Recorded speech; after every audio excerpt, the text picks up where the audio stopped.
जय माता दी। हर हर महादेव। आज हम सुनेंगे सोमवार व्रत कथा। एक साहूकार था जिसके घर किसी प्रकार की कमी नहीं थी, परंतु उसको एक दुख था, उसका कोई पुत्र न था। वह इसी चिंता में रात दिन रहता और वह पुत्र कामना के लिए प्रति सोमवार को शिवजी का व्रत और पूजन करता था। सायंकाल को मंदिर में जाकर शिवजी पर दीपक जलाया करता था। उसके भक्ति भाव को देखकर एक समय श्री पार्वती जी ने शिवजी महाराज से कहा कि वह साहूकार आपका अनंत भक्त है और सदैव आपका व्रत और पूजन बड़ी श्रद्धा से करता है। इसकी मनोकामना पूर्ण करनी चाहिए। शिवजी ने कहा कि पार्वती जी, ये संसार कर्म क्षेत्र है। जैसे किसान खेतों में जैसा बीज बोता है वैसा ही फल काटता है, उसी तरह से इस संसार में जैसा करते हैं वैसा ही फल मिलता है। पार्वती जी ने अत्यंत आग्रह से कहा कि महाराज, जब ये आपका भक्त है और इससे किसी प्रकार का दुख है तो उसको अवश्य दूर करना चाहिए, क्योंकि आप सदैव अपने भक्तों पर दयालु हैं, उनके दुखों को दूर करते हैं। यदि आप ऐसा न करोगे तो मनुष्य आपकी सेवा व्रत क्यों करेंगे।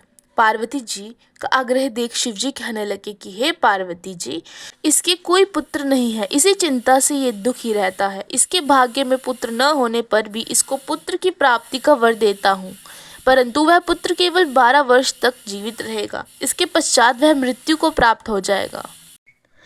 इससे अधिक मैं और कुछ इसके लिए नहीं कर सकता। ये सब बातें वह साहूकार सुन रहा था।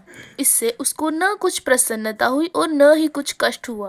वह पहले जैसा ही शिवजी महाराज जी का व्रत और पूजन करता रहा। कुछ काल व्यतीत हो जाने पर साहूकार की स्त्री गर्भवती हुई और 10वें महीने उसके गर्भ से अति सुंदर पुत्र की प्राप्ति हुई। साहूकार के घर में बहुत खुशियां मनाई गई, परंतु साहूकार ने उसको केवल 12 वर्ष की आयु जान कोई अधिक प्रसन्नता प्रकट नहीं की और न ही किसी को वेद बतलाया। जब वह 11 वर्ष का हो गया तो उस बालक की माता ने उसके पिताजी से विवाह आदि के लिए कहा, परंतु साहूकार कहने लगा, मैं अभी इसका विवाह नहीं करूँगा और पढ़ने के लिए भेजूँगा। फिर साहूकार ने अपने साले अर्थात उस बालक के मामा को बुला उसको बहुत सा धन देकर कहा, तुम इस बालक को काशी जी पढ़ने के लिए ले जाओ और रास्ते में जिस स्थान पर भी जाओ यज्ञ करो और ब्राह्मणों को भोजन कराते जाओ। वह दोनों मामा और भांजे सब जगह यज्ञ करते और ब्राह्मणों को भोजन कराते जा रहे थे। रास्ते में उनको एक शहर पड़ा। उस शहर के राजा की कन्या का विवाह था और दूसरे राजा का लड़का जो विवाह कराने के लिए बारात लेकर आया था वह एक आंख से काना था। उसके पिता को इस बात की बड़ी चिंता थी कि कहीं वर को देख कन्या के माता पिता विवाह में किसी प्रकार की अड़चन पैदा न करते। इस कारण जब उसने अति सुंदर सेठ के लड़के को देखा तो मन में विचार किया कि क्यों न दुकाव के कपड़े पहनाकर इसको विवाह के लिए ले जाएं। फिर उसको वर के कपड़े पहना तथा घोड़ी पर चढ़ा दुकाव पर ले गए और बड़ी सुंदरता से सब कार्य हो गए। वर के पिता ने सोचा, यदि विवाह कार्य भी इसी लड़के से करा दिया जाए तो क्या बुराई है। ऐसा विचार कर लड़के और उसके मामा से कहा, यदि आप फेरों और कन्यादान का काम भी करा दे तो आपकी बड़ी कृपा होगी और हम आपको इसके बदले में बहुत सा धन दे देंगे। उन्होंने भी स्वीकार कर लिया और विवाह कार्य भी बहुत अच्छी तरह से हो गया। परंतु जिस समय लड़का जाने लगा तो उसने राजकुमारी की चुंदड़ी के पल्ले पर लिख दिया कि तेरा विवाह मेरे साथ हुआ है, परंतु जिस राजकुमार के साथ तुमको भेजेंगे वह एक आंख से काना है। मैं तो काशी जी पढ़ने जा रहा हूँ। उस राजकुमारी ने जब चुंदड़ी पर ऐसा लिखा पाया तो उसने राजकुमार के साथ जाने से मना कर दिया और कहा कि ये मेरा पति नहीं है, मेरा विवाह इसके साथ नहीं हुआ, वह तो काशी जी पढ़ने गया है। राजकुमारी के माता पिता ने अपनी कन्या को विदा नहीं किया और बारात वापस चली गई। उधर वह सेठ का लड़का और उसका मामा काशी जी पहुंच गए। वहां जाकर उन्होंने यज्ञ करना और लड़के ने पढ़ना शुरू कर दिया। जब लड़के की आयु 12 साल की हो गई तब एक दिन उन्होंने यज्ञ रचा रखा था कि लड़के ने अपने मामा से कहा, मामा जी, आज तो मेरी तबीयत ठीक नहीं है। मामा ने कहा, अंदर जाकर सो जाओ। लड़का अंदर जाकर सो गया और थोड़ी देर में उसके प्राण निकल गए। जब उसके मामा ने आकर देखा कि वह तो मुर्दा पड़ा है तो उसको दुख हुआ और उसने सोचा कि मैं अभी रोना पीटना मचा दूंगा तो यज्ञ का कार्य अधूरा रह जाएगा। अतः उसने जल्दी से यज्ञ का कार्य समाप्त कर ब्राह्मणों के जाने के बाद रोना पीटना आरंभ कर दिया।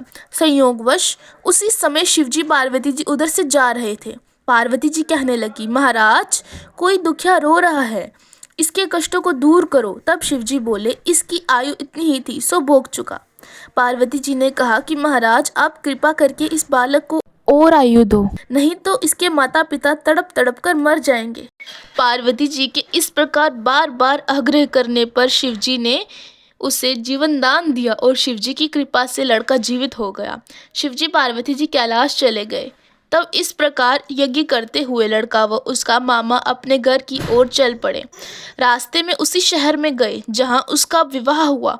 वहाँ पर आकर यज्ञ किया तो लड़के के ससुर ने पहचान लिया और अपने घर महल में जाकर बड़ी खातिर के साथ बहुत दास दासियों के सहित आदर पूर्वक लड़की और जमाई को विदा किया। जब वह अपने शहर के निकट आए तो मामा ने कहा कि मैं पहले तुम्हारे घर जाकर सबको खबर करता हूँ। उस समय लड़के के माता पिता अपने घर की छत पर बैठे हुए थे और उन्होंने ये प्रण कर रखा था कि यदि हमारा पुत्र सकुशल घर आए तो राजी खुशी नीचे उतरकर आ जाएंगे, नहीं तो छत से गिरकर अपने प्राण खो देंगे।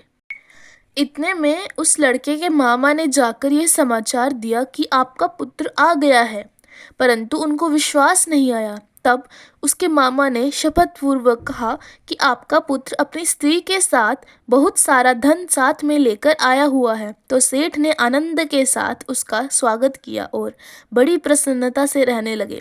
इसी प्रकार जो कोई भी इस कथा को पढ़ता सुनता है उसके भी सब दुख दूर होकर उसकी समस्त मनोकामनाएं पूर्ण होती हैं। हर हर महादेव।